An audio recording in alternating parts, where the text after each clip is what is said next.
Binge the full weekend free over at patreon.com/inspireddisorder. What you manifest in your mind, you can bring to reality. What's up, everybody? Welcome to a new episode of Swipe Up, the 135th episode of the show, where I share some posts that I've enjoyed or want to share for whatever reason with you on this show. Let's get it started with some amazing news. The murdering police officer, the police officer who murdered an innocent citizen, formerly known as George Floyd, the human being that used to be alive a little over a year ago, the man that murdered George Floyd, has been charged guilty for all charges.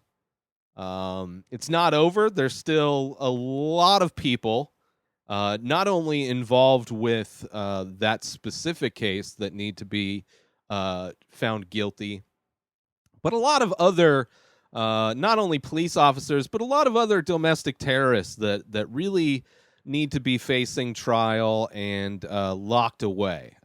Primarily every single person from the January 6th invasion of the Capitol building, led by the biggest failure in American history. Let's just call Donald Trump the biggest failure in American history. So it's great to see Derek Chauvin is going to be going to jail. Hopefully he will never be allowed out.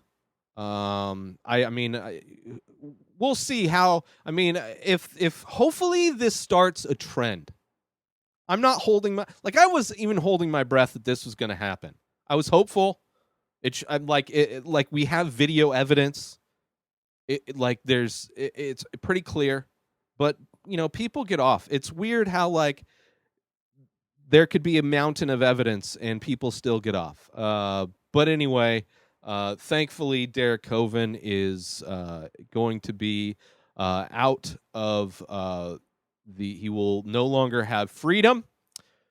He will be able to experience what so many people are experiencing in this world, in this country, living behind bars.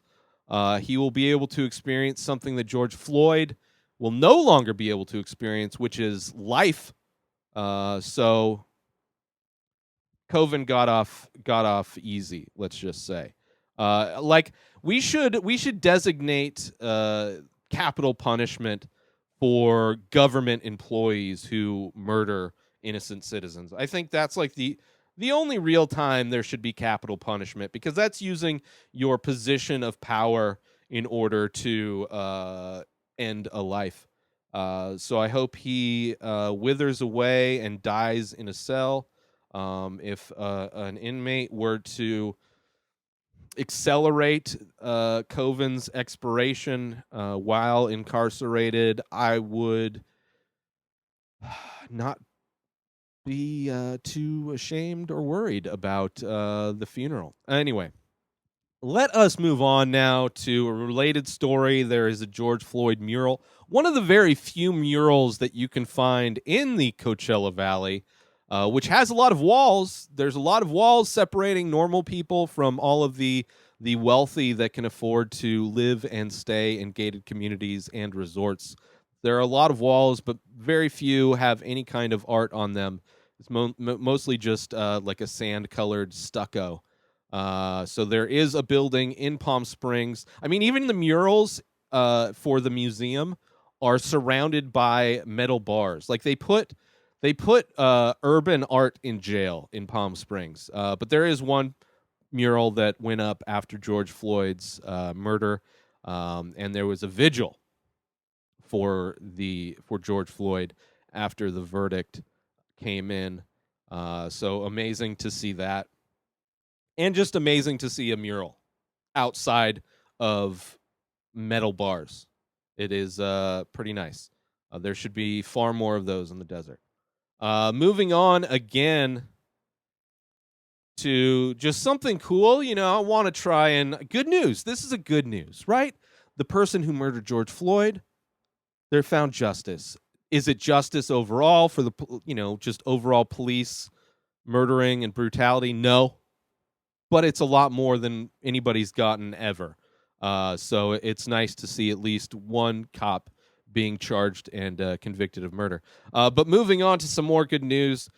This just building designed by Boeri Studio. It's a vertical forest in Milan. There are 2 towers, but the buildings house 900 trees, providing an amount of vegetation equivalent to 30,000 square meters of woodlands and undergrowth. And first off, having a building that is a living forest looks beautiful. Like if you're the only other alternative to putting murals on all of these buildings and walls would be putting nature. And because, nature is the greatest artist, I think everybody could agree. So adding a bunch of nature to a building. First off, I would love to live in a building like that. I think just to feel like you are living in the trees would be amazing, but also just the air quality would probably be amazing, considering you are living in you are existing and living in a thing that is living and is converting the waste of your lungs into oxygen. Um, so yeah, just this needs to happen a lot more. Um, it would be horrible to see a building like this during a time of drought, where everything dries up and then just it catches on fire. That would be not something I would like to see. But in a city, you're not really seeing cities catch on fire. It's usually outskirts. But would love to see more buildings like this, um, just because. I mean, it's like a no-brainer. Add nature to your building to help purify it's a beautiful place to live. It's a beautiful thing to look at, and it helps your community, adds fresh air, helps the world. It's just great all around. It's great all around. All right, let's move on again to some more good news. If you are a fan of TV, if you're a fan of hip hop, if you're a fan of comedy, Dave TV show on FX, one of my favorite, actually the favorite show of mine from last year. Season 2 is coming back. It's coming back in I didn't write it down there. It's coming back pretty soon. June, I think. See, I think it says on here. Season 2, June 16th is the premiere for episode 1 of season 2 of Dave, which is written by and starring Dave Bird, who is Little Dicky, the hip-hop artist, and it is hilarious. It's co-stars a funny comedian, Andrew Santino, tons of cameos from a ton of different people. Season 1 of Dave is amazing. It follows Dave Bird's journey in becoming a hip-hop artist, and I feel it's like the best piece of, whether it be film or TV, that expresses the difficulty in being an artist or being an entertainer while also in a relationship. Because it's a very weird lifestyle to be somebody who creates things for a living while being surrounded by normal people that just do normal jobs and go to it. Like, it's a very completely different way of living. And there's a lot of themes. There's a scene like in the second to the last episode of season 1 that's amazing. The very last episode of season 1 is amazing, and I'm truly excited to see what happens in season 2. I will be doing, it won't be day and date, but I will be doing eventually. The plan is to do a episode by episode breakdown of Dave, starting with season 1, and then eventually it'll get into season 2. But that won't be starting till probably summer. I'm going to be doing a Ted Lasso version of that show first, leading up to season 2 of Ted Lasso. But I'm very happy that Dave is not only getting a second season, but it will be here very soon. So look forward to that. I highly recommend checking out season 1 of Dave. It is on Hulu. It's part of the FX and Hulu thing that actually is supposed to be ending soon. So there may not be season 2, may not be available on Hulu the next day after being aired, but I loved it. I watched every episode at least multiple times, because every week when a new episode would come out, I would rewatch all the previous episodes. So by episode 10, I had watched the first episode at least 10 times. I love Dave. Anyway, moving on. Moving on to our last post, Caitlyn Jenner announces her run for California governor in recall election. First off, it will be interesting as a transgender woman running as a Republican, considering Republicans don't consider trans humans to be full humans. They're not given the same rights as all the other humans.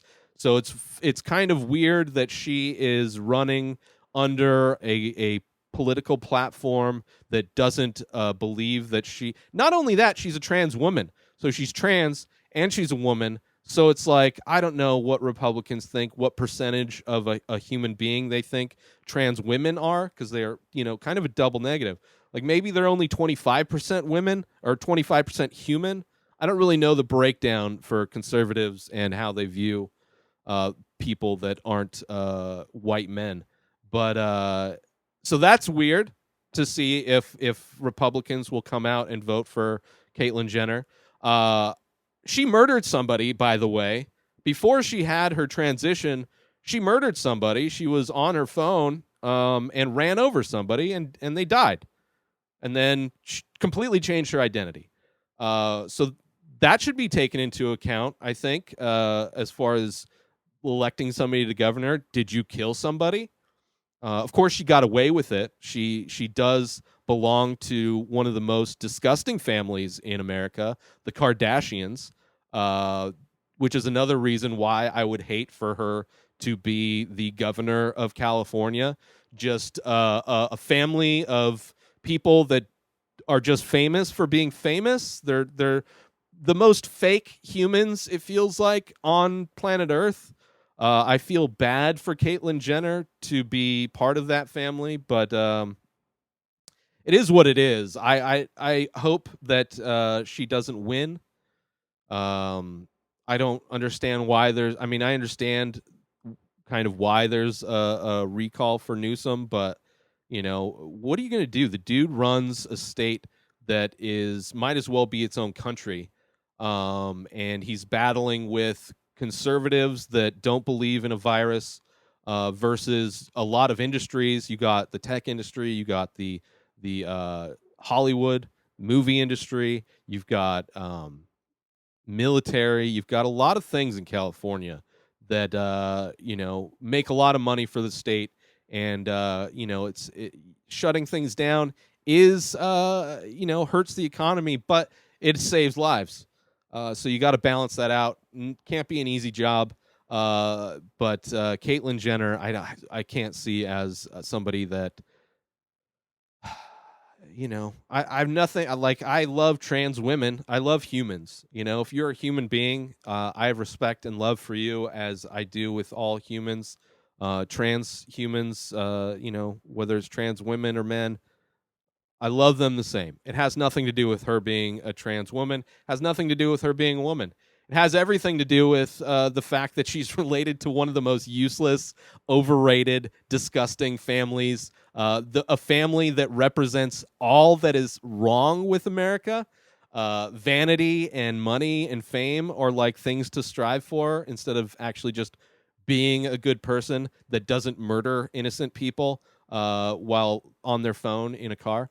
But it is what it is. Caitlyn Jenner running for governor of California. But let's move on. Let's do some shout outs and get out of here, shall we? Shout out Obey Giant. Shout out KESQ_news_channel_3. Shout out Discovery, Pixel Pan. Shout out Lil Dicky, Graham, and shout out LA Times. But most importantly, shout out to you. Get yourself some amazing coffee from an independent brewer out in Thetford Center, Vermont. That's right. StationHouseCoffee.com is where you go follow Station House Coffee on Instagram to get your small batch, single origin, premium coffee. Order it online and get it shipped directly to you. Let them know the Ray Taylor Show sent you. Go over to stationhousecoffee.com today and order yourself some coffee, and follow Station House Coffee on Instagram. New episodes of The Ray Taylor Show come out every single day. Subscribe on IGTV, YouTube, and everywhere else podcasts are found. Binge the full week ad-free over at patreon.com/inspireddisorder. Buy Ray Taylor Show merch over at inspireddisorder.com. Follow the show on Instagram at Ray Taylor Show. Have a wonderful day, everybody. Peace out!